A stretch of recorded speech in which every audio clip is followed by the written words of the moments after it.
Arrived at the intelligence headquarters in Jalalabad, where I was taken out and introduced to the director, who spoke a little bit of English, and he gave me a pen and a paper and he said, write down all your details that can prove that you are a journalist. So I wrote down telephone numbers, contact numbers, names, addresses, anything that I thought would verify who I am.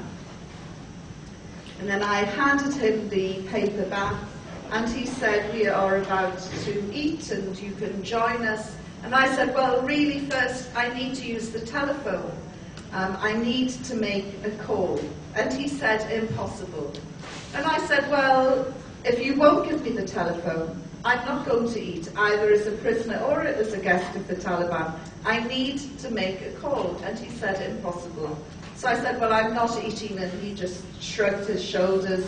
And I was taken into a room which was to become my cell for the next 6 days. Now you'd think that the most evil, brutal regime in the world couldn't care less if I'd gone on hunger strike, but they were really upset. Every morning, noon and night they would come in and they would lay out a cloth. And they would bring in the most delicious smelling flat bread and a little bowl of rice, and depending on what time of day it was, a little bit of stew. If I was lucky, there might be 3 or 4 pieces of meat there. And they would have a jug of water and a bowl, and they would wash my hands, and they would say, you are our guest, you are our sister. And I'm thinking, I'm not falling for this. You know, these are evil, brutal men, and they hate women. I'm not going to be nice to these guys. And so I said, take the food away. And each time we went through the same charade, and each time I would say, telephone, they would say no, and I'd say, take the food away. By the 3rd day, I was still feeling okay. A doctor came in. He trained in Germany, but he understood a little bit of English, and he started checking my pulse, looked in my mouth, in my eyes, in my ears.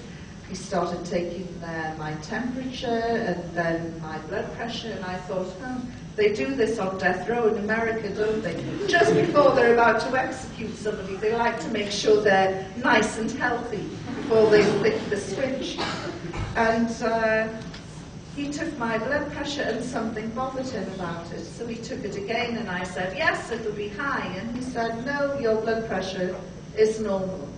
I said, don't be so ridiculous. I have high blood pressure. It must be through the roof. I've been captured by the Taliban. And he said, look, it's normal. And he took my blood pressure again, and it was normal. And I said, well, there you go. 3 days with the Taliban, and you've cured my blood pressure. Thank you very much. On the 5th day, his son Hamid, who had the misfortune to speak Pashto, Urdu and English, came running in, and he said, Miss Yvonne, you are famous, you're famous, look, you're on the front page. And even though photographs were banned by the Taliban, there were 2 Reuters pictures of me, and headlines which went right the way down the front page with a tiny little story at the bottom. And I said to Hamid, what do the headlines say? And he said, the headlines say, the Taliban have cured Yvonne Ridley's blood pressure and she's very happy. So obviously they were starting to learn a little bit about PR, media and spin. During those first few days, Hamid acted as a translator. And he used to say to me, as we'd have these people coming in, scary-looking men coming in asking questions, he used to say to me, will you please be respectful to these people? These people terrify me, and they should terrify you. My theory was, these people, these scary people, and they did look scary, are going to kill me. So it doesn't matter if I'm nice or nasty to them, they're going to execute me. After all, they're part of this evil, brutal regime. So I decided that I would be the prisoner from hell. So I'd gone on hunger strike. I swore at them, I cursed them, I spat at them, I threw things at them, In fact, every prejudice that they would have held about Western women were probably reinforced tenfold by my behaviour. And they responded by telling me, "You were our guest, you were our sister." And I'm thinking, what's wrong with these people? What don't they understand about being a brutal regime?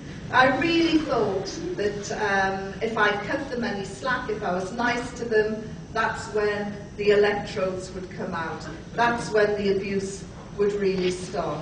So on the grounds that you don't kiss the hand that slaps you, I became the prisoner from hell.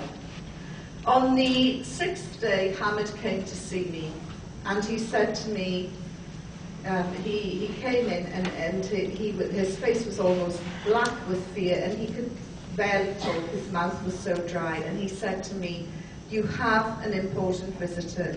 He is very, very important, and you must be respectful." And I said, "Well, who is it?"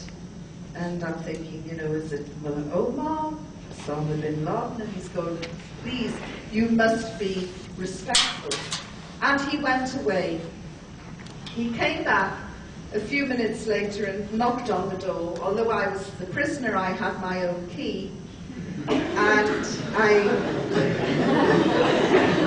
I told you they didn't understand this evil, brutal regime. And so I opened the door, and there, standing in front of me, was a man who made my blood run cold. I had avoided talking about religion for 6 days, and there in front of me was a religious cleric. And furthermore, everything in Afghanistan was dirty, ripped or torn. Everything that the Taliban wore was above the ankles.